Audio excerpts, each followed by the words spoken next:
चीन ने कॉलेजों और विश्वविद्यालयों में प्रेम शिक्षा को लागू करने का आग्रह किया है, जिसका उद्देश्य विवाह, रिश्तों, परिवार और संतानोत्पत्ति के प्रति सकारात्मक दृष्टिकोण को बढ़ावा देना है। यह कदम देश की घटती जन्म दर से निपटने के प्रयासों का हिस्सा है, जैसा कि समाचार एजेंसी रॉयटर्स ने रिपोर्ट किया। बीजिंग में अधिकारियों ने युवा जोड़ों के लिए परिवार शुरू करना अधिक आकर्षण आकर्षक बनाने के लिए विभिन्न रणनीतियां अपनाई हैं, क्योंकि 2023 में देश ने जनसंख्या में दूसरी बार गिरावट दर्ज की। अ, ये भी जानकारी सामने आई है कि हालांकि चीन दुनिया का सबसे अधिक जनसंख्या वाला देश है, जिसमें लगभग 1.5 बिलियन लोग रहते हैं, लेकिन यहाँ की जनसंख्या तेजी से वृद्ध हो रही है।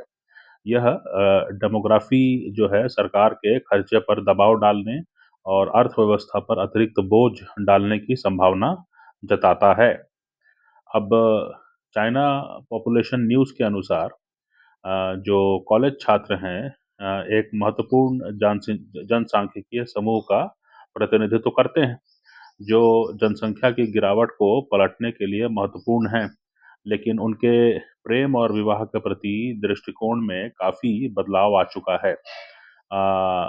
इसीलिए जो है अब ये बताया जा रहा है कि शैक्षणिक संस्थानों में रिश्तों और विवाह पर केंद्रित पाठ्यक्रमों की पेशकश करने की जिम्मेदारी लेने की आवश्यकता है। इस प्रकार के उपाय विवाह और संतानोत्पत्ति के आसपास एक स्वस्थ और सकारात्मक संस्कृति को बढ़ावा देने का लक्ष्य रखते हैं। और इससे जो है कहीं न कहीं चीन उम्मीद लगाए बैठा है। नवंबर में चीन की राज्य परिषद ने स्थानीय सरकारों से उचित आयु में संतानोत्पत्ति और विवाह के लिए सम्मान बढ़ाने का आग्रह किया था।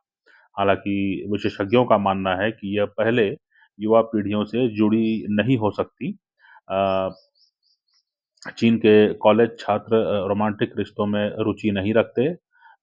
चाइना पॉपुलेशन न्यूज़ द्वारा किए गए एक सर्वेक्षण में पता चला कि 57% कॉलेज छात्रों ने रोमांटिक रिश्तों में कोई रुचि नहीं दिखाई।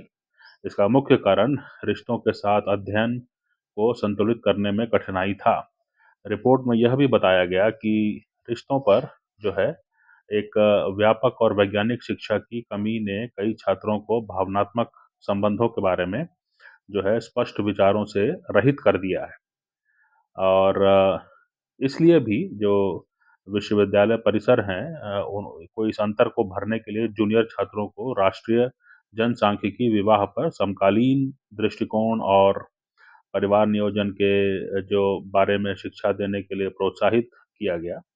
और वरिष्ठ छात्रों को और पोस्ट ग्रेजुएट्स के लिए इस तरह के मामलों का अध्ययन, समूह चर्चाएं और लिंगों के बीच संचार कौशल जैसी व्यवहारिक दृष्टिकोणों से लाभ हो सकता है। इन पाठ्यक्रमों का उद्देश्य छात्रों को रोमांटिक रिश्तों को समझने और उन्हें नेविगेट करने की बेहतर क्षमता प्रदान करना है।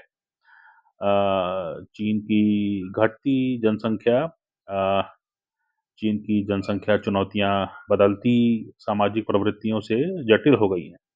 विवाह और जन्म दर में नाटकीय गिरावट आई है। 2022 में विवाह दर 1000 लोगों में 4.8 हो गई, जो एक दशक पहले की आधी है।